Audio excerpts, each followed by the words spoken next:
ಗುರುಗಳೇ, ಪುಣ್ಯ ಸಂಪಾದನೆ ಎಂದರೇನು?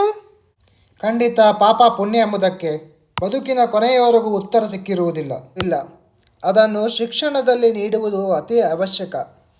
ಅದನ್ನು ಹೇಗೆ ಸಂಪಾದಿಸಬಹುದು ಎಂದು ತಿಳಿದರೆ ತಾನೇ ಮುಂದೆ ನಾವು ಯಾವ ಕರ್ಮಗಳನ್ನು ಮಾಡಬೇಕು ಎನ್ನುವುದು ಅರಿಯುವುದು.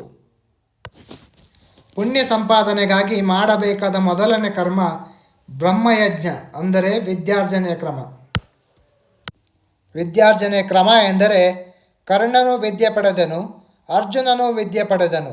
ಇಲ್ಲಿ ವಿದ್ಯೆ ಪಡೆದ ರೀತಿ ಮುಖ್ಯವಾಗುತ್ತದೆ. ಮೋಸದಿಂದ ಪಡೆದ ವಿದ್ಯೆ ಪ್ರಯೋಜನಕ್ಕೆ ಬರುವುದಿಲ್ಲ. ಪುಣ್ಯ ಸಂಪಾದನೆಯ ಎರಡನೇ ಕರ್ಮ ದೇವಯಜ್ಞ, ಅಂದರೆ ಹೋಮ ಹವನಗಳಿಂದ ಪ್ರಕೃತಿಯನ್ನು ಕಾಪಾಡಿಕೊಳ್ಳುವ ಕ್ರಮ. ನಿಮಗೆ ತಿಳಿದಿದೆಯೇ, ಹೋಮಗಳನ್ನು ತುಪ್ಪ ಬಳಸಿದಾಗ ಅದರಿಂದ ಆಕ್ಸಿಜನ್ ಉತ್ಪತ್ತಿಯಾಗುತ್ತದೆ. ಆಕ್ಸಿಜನ್ ಪ್ರಕೃತಿಗಳಿಗೆ ಅವಶ್ಯಕ ಹಾಗೂ ಮನುಷ್ಯರಿಗೂ ಅವಶ್ಯಕತೆ ಇದೆ.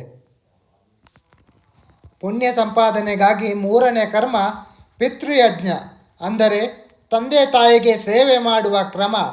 ಇದರ ಜ್ಞಾನ ವಿದ್ಯಾರ್ಥಿಗಳಿಗೆ ಅವಶ್ಯಕವಾಗಿ ಬೇಕು. ಕಾರಣ, ತಂದೆ ತಾಯಿಗಳ ಮಹತ್ವವನ್ನು ಶಿಕ್ಷಣದಲ್ಲಿ ಅವರಿಗೆ ನೀಡುವುದರಿಂದ ತಂದೆ ತಾಯಿಗಳ ಜೊತೆ ನಡೆದುಕೊಳ್ಳಬೇಕಾದ ರೀತಿ ಅವರಿಗೆ ತಿಳಿಯುತ್ತದೆ. ಇದರಿಂದ ಅವಿಭಕ್ತ ಕುಟುಂಬಗಳು ಒಡೆಯುವುದು ತಪ್ಪುತ್ತದೆ.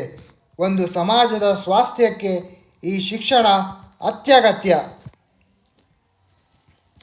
ಪುಣ್ಯ ಸಂಪಾದನೆಗಾಗಿ ಮಾಡಬೇಕಾದ ನಾಲ್ಕನೇ ಕರ್ಮ ಅತಿಥಿ ಯಜ್ಞ, ಅಂದರೆ ಮನೆಗೆ ಬರುವ ತಿಳಿದವರು ಜ್ಞಾನಿಗಳೊಂದಿಗೆ ಜ್ಞಾನ ಹಂಚಿಕೊಳ್ಳುವ ಯಜ್ಞ. ಇದರಿಂದ ಆಗ ತಾನೇ ಬೆಳೆಯುತ್ತಿರುವ ಮಕ್ಕಳಿಗೆ ಜ್ಞಾನದ ಸಿಂಪಡಿಕೆಯಾಗುತ್ತದೆ.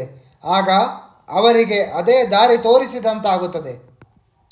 ಪುಣ್ಯ ಸಂಪಾದನೆಗಾಗಿ ಮಾಡಬೇಕಾದ ಐದನೇ ಕರ್ಮ ಬಲವೈಶ್ಯ ದೇವಯಜ್ಞ, ಅಂದರೆ ಪ್ರಾಣಿ ಪಕ್ಷಿ ದುರ್ಬಲ ದೀನ ದಲಿತರಿಗೆ ಸೇವೆ ಮಾಡುವ ಕ್ರಮ.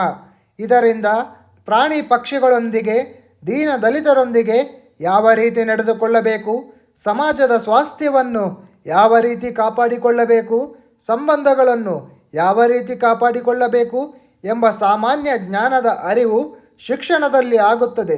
ಇದರಿಂದ ವಿದ್ಯಾರ್ಥಿಗಳು ಉತ್ತಮರಾಗಿ ಬರುತ್ತಾರೆ.